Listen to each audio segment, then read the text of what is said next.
Opina Derecho, por el doctor Georg Sileski. ¿Y tú? ¿Qué piensas?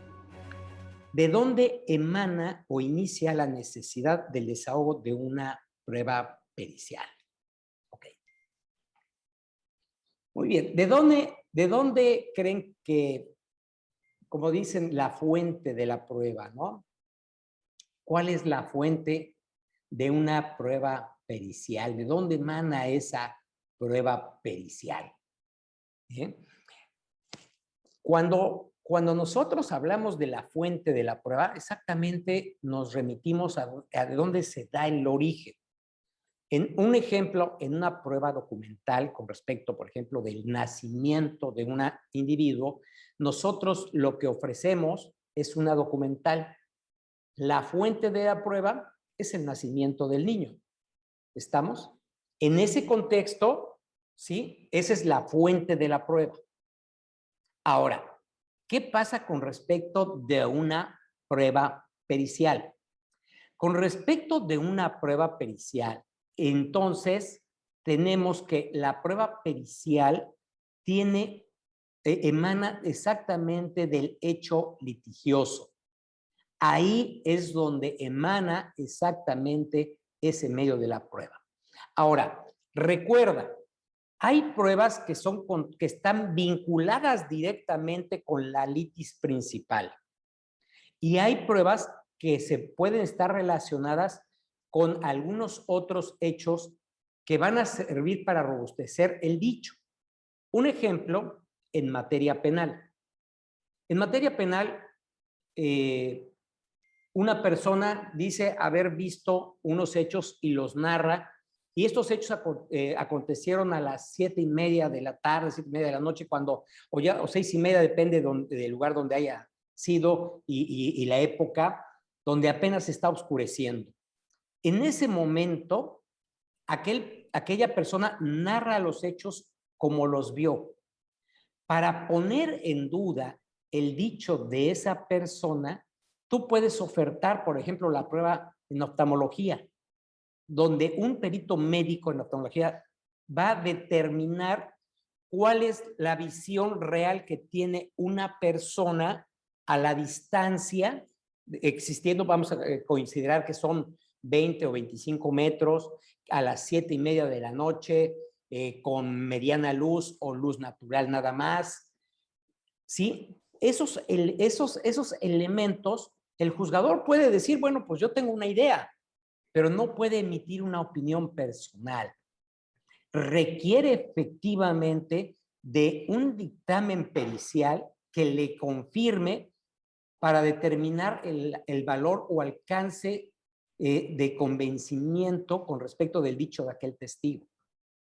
Entonces, ahí nos damos cuenta que, por ejemplo, esa prueba está vinculada no a la litis principal, sino en relación a un medio de prueba conexo que tiene relación para probar la litis principal, ¿sí? Que es el hecho delictivo y la probable responsabilidad, o la responsabilidad en ese sentido.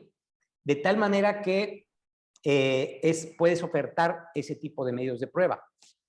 Pero en otro tipo de asuntos, vamos a pensar civiles, mercantiles, y más que todo, imagínate, mercantiles en materia de contabilidad, ¿no? Vas a requerir contabilidad. Entonces, de dónde emana o cuál es la fuente de la prueba en materia de contabilidad? Exactamente, por ejemplo, incluso en materia penal, por ejemplo, la desviación de los recursos, ¿no? Que fuera un fraude o que fuera un abuso de confianza, y para determinar cuál es el monto, vas a requerir efectivamente de ese medio de prueba. De tal manera que tú tienes que identificar cuál es la fuente de la prueba para poderla ofertar. Ahora sí, la ofertas y en ese contexto vas a poder cuestionar al perito qué es lo que tú necesitas.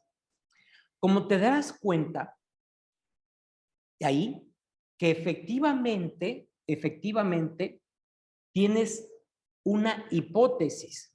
así como te platicaba yo que el juzgador se formula una hipótesis de trabajo, que es la litis, cuando lee la demanda y la contestación y se forma una hipótesis de trabajo, que es exactamente la que va a dilucidar durante la etapa de pruebas o de la etapa probatoria, entonces así está, tú también debes hacer exactamente el mismo proceso.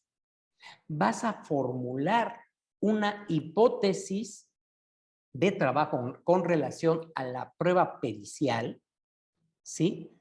Una vez que, por ejemplo, el cliente te dice, te voy a poner un ejemplo, este contrato no fue firmado por mí. Entonces, si tú dudas de tu cliente que si él firmó o no, bueno, permítame, necesito para el efecto de que yo pueda ofertar la prueba precisamente dentro del juicio y negar que yo firmé, necesito la opinión experta de un perito en grafoscopía. De tal manera que previo a juicio te haces llegar de esa opinión. ¿Sí? ¿Cuál es tu hipótesis de trabajo? ¿Sí? En este sentido, con respecto de la prueba pericial, es la verdad o no de si fue firmado o no ese documento por aquel perito. De tal manera que esa es la parte más importante que tú consideres. En un juicio, entonces tu hipótesis de trabajo es la litis. Cuando ofertas alguna prueba, debe estar directamente relacionada con la litis. Ya te dije que pudieras ofertar algún otro medio de prueba si fuera para desvirtuar algún otro medio que se pretendiera, como te hablaba de la prueba testimonial, ¿sí? Por ejemplo, en un incidente de tachas, ahí, bueno, en un incidente de tachas, si no esto fue así, etcétera, bueno, pues dentro de esa litis del incidente, vas a ofertar tal vez algún medio de prueba pericial, pudiera darse. Entonces, no debes de perder de vista que existe una fuente de la prueba pericial y que normalmente es la litis en sí, o la litis que se busca, y por eso, cuando tú la ofertes, debe estar vinculada a esa fuente de la prueba.